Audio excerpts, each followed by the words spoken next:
নমস্কার। চলুন আজকে বাচ্চার জন্য একটা পুষ্টিকর খাবার বানাই। এই খাবারটার মধ্যে আমরা সব ধরনের পুষ্টি অল্প অল্প করে দিতে পারবো, কারণ এই 1-1.5 বছরের বাচ্চাদের জন্য খাবার সিলেক্ট করা খুবই কষ্টকর, কারণ এই সময় তারা খুবই কম খাবার খেতে চায়। ওদেরকে খাবার খাওয়ানোটা খুবই কষ্টকর, তার মধ্যে সব ধরনের পুষ্টি দেওয়া তো আরও বেশি কষ্টকর।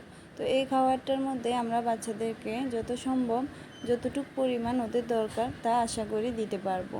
এই খাবারটার মধ্যে আমি বিভিন্ন ধরনের, যেটা ওদের স্বাস্থ্যের জন্য খুবই ভালো, আমি এই সেরেলাক্সটা ঘরে বানিয়ে ওকে খাওয়াই।